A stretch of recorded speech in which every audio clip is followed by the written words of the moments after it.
to Kenyatta University Referral Hospital, where the body was preserved. The post-mortem was conducted on 27th of June 2025 by Dr. Ndekwa PM, who concluded that the cause of death was craniovertebral injuries due to severe blunt force trauma. Investigations are ongoing to unravel the circumstances of the injuries and possible suspects. Mr. Speaker, on measures put in place to ensure that the family of the victim is compensated for the loss of their kin, Mr. Speaker, the government has established, and that was the most recent, a formal mechanism to coordinate compensation for victims of demonstrations and riots held across the country. This presidential initiative will be coordinated by the Office of the President and will be supported by the Ministry of Interior, National Administration, and the Office of the Attorney General. Mr. Speaker, regarding the steps taken by the government to prevent similar incidents from occurring in the future and to guarantee safety, including protection of peaceful protesters during demonstrations. Mr. Speaker, let me first say, every time we come and read such stories, Mr. Speaker, it's not just a story. There are people behind it. There are families, wives, children, mothers, fathers, uncles, aunties, and so many other relatives and community. Mr. Speaker, it's very painful and very sometimes demoralizing to keep reading such kind of unfortunate deaths. And so, Mr. Speaker, it's important for us to even ask ourselves as Parliament, is it possible, Mr. Speaker, going forward, to have possible proper, coordinated, legally regulated protests so that, Mr. Speaker, we have processes that are regulated, the place, the time, and then we can provide resources, including police officers, to escort people. Can we, for once, have maandamano that ends up with shaking hands between police and citizens as they go home? It doesn't matter who was in office.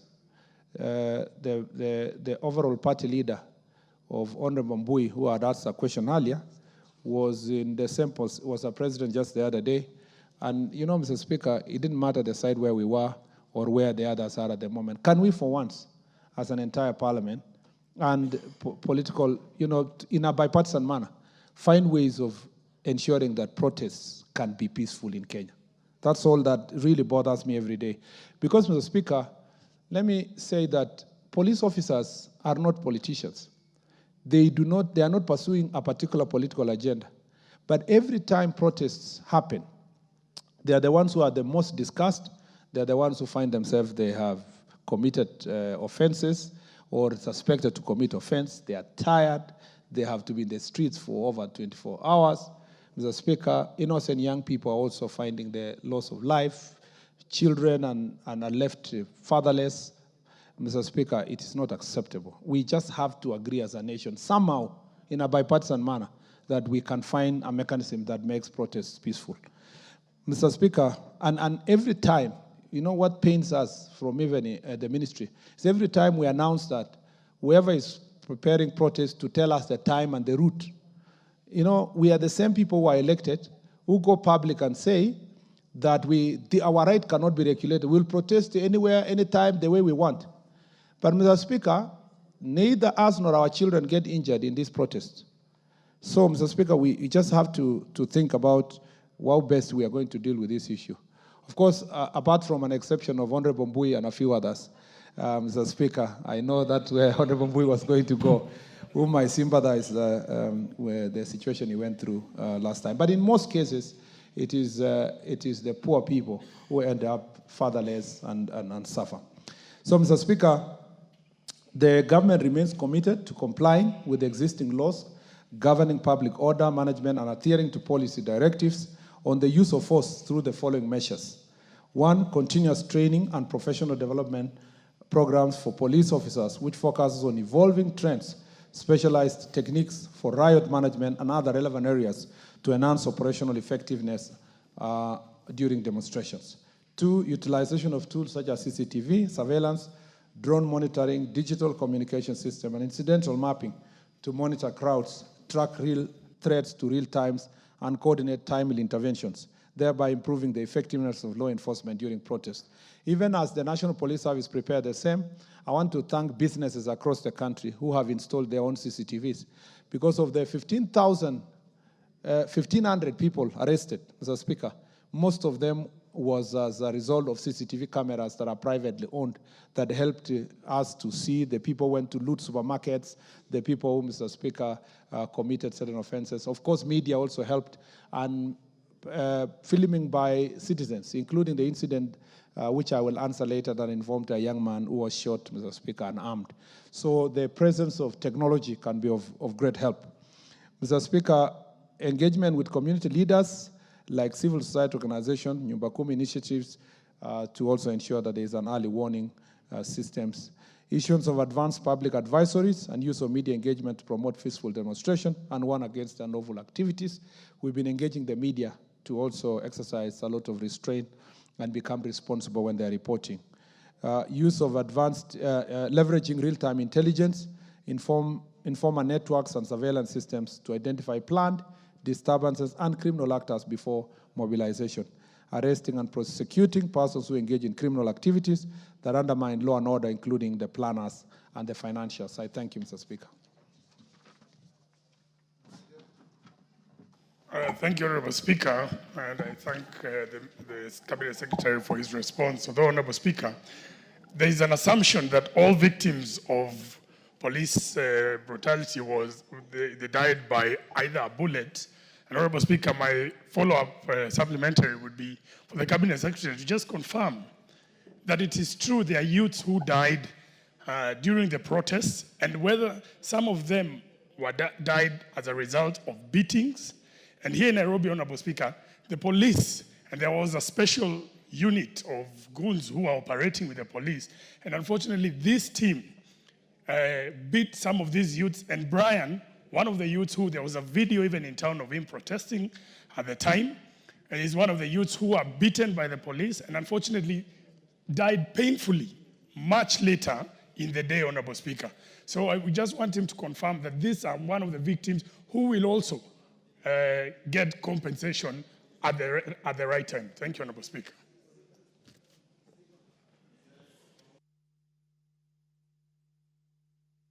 Thank you, Honorable Speaker.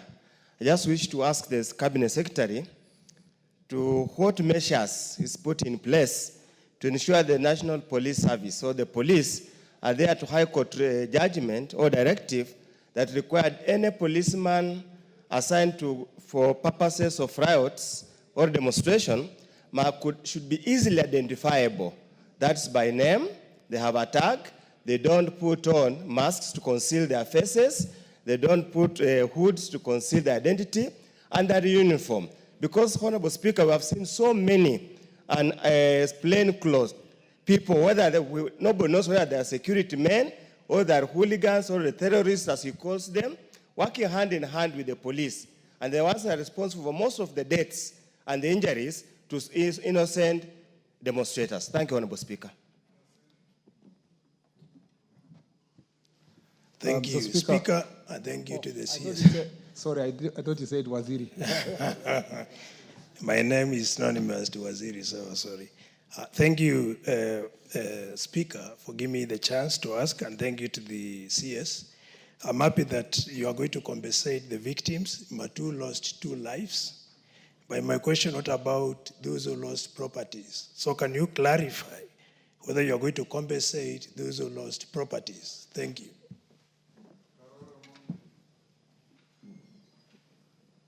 Thank you very much, Right Honorable Speaker. Could the Cabinet Secretary confirm to the House that the compensation mechanism that has been established will also cover police officers who were injured during the demonstrations, but also that the list of the civilians who will be compensated will be prepared largely by non-governmental organizations such as Independent Medical Legal Unit, Voice Africa, Kenya National Human Rights Commission, so that there is no discrimination among those who are to be compensated. Thank you, Honorable Speaker. Minister.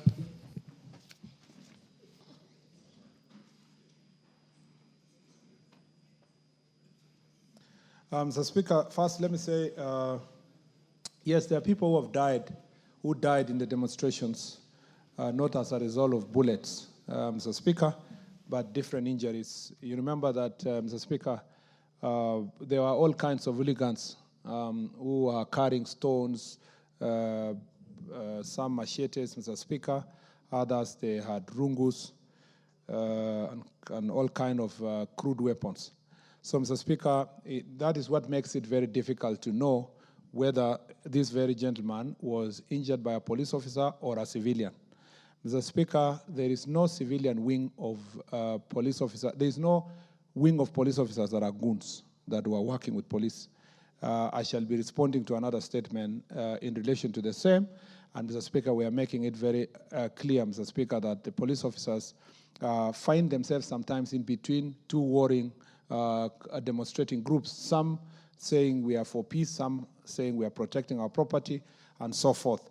And so, Mr. Speaker, police officers, only those police officers who are gazetted and are properly appointed to serve as police officers in the Republic of Kenya. Again, I insist that, Mr. Speaker, any life lost is regrettable. None of us is here to celebrate. And, Mr. Speaker, it doesn't matter the circumstances under which life was lost. Assuming even he was a robber and he died, it doesn't make us to celebrate. It's still a loss of life. So, because, Mr. Speaker, if it was possible to arrest that robber, maybe he would change his ways and he would be a different person. So there is no celebration of any loss of life on our part. It's just regrettable whether the person was committing an offense or not committing an offense, and it's therefore important for all of us. And remember that a child may be a robber, but the mother is not, the father is not, or their children are not, or their wife, and they still will miss a father or a child. So all those circumstances, if we apply compassion in all these cases, we'll appreciate that any loss of life is still painful to a person. Identification of police officers. Mr. Speaker, deployment for police officers to protest. There are different formations of police officers that are deployed, Mr. Speaker. So if you say a police officer should not wear a helmet, Mr. Speaker, for example, most of the police officers all over the world that are, Mr. Speaker, are deployed. They wear uniform, and their uniform is helmet. Mr. Speaker, helmet conceals a police officer more than a mask. So the order from from any court that says that all police officers should wear their uniform, then it is clear that when they wear the helmets, they are wearing their uniform. It's also clear that police officers who are serving as DCI do not have uniform. They are always on civilian. And they are all deployed to go to the protest because they must be immediately collecting evidence of any incidents that are happening. They don't have to wait until an incident happens, and they are deployed to be part and parcel of that protest. So, Mr. Speaker, all the protests that have been deployed in Kenya, at least to the best of my knowledge, especially for the time I've been in office, have been done according to the police standing orders and according to the law. And, Mr. Speaker, nothing has gone or breached the provisions of the law. Mr. Speaker, in also, just for you to Minister, understand, you seem to be importing a new word into the description in the Constitution. Article 37, and we wrote it at Bomas, talks of assemble, demonstrate, picket, and present petitions. Where are you getting protest from? Because a demonstration is not necessarily a protest. Mr. Speaker, the English definition of protest, Mr. Speaker, would include picketing and demonstrations, if I am not wrong. And, Mr. Speaker, if we have to stick to Article 37, then I can say demonstrations. Yeah. But sometimes what we witness in Kenya are not necessarily demonstrations. Because the moment it becomes a riot, it ceases to be a demonstration. Yes, yes. Protest may not be negative, but when it becomes riots, Mr. Speaker, definitely they cease to be constitutional. And in most cases, they're not. They're always riots, Mr. Speaker. Starts as demonstrations, and at some point they are taken over by riots. Mr. Speaker, I was at the stage of identification. So just to conclude, Mr. Speaker, deployment of police officers, I know that sometimes there have been judicial overreach, and they say when you deploy police officers to any operations, They must be seen, identification, and cover themselves, because the judge who is making that decision is office in Milimani with air condition. But when you deploy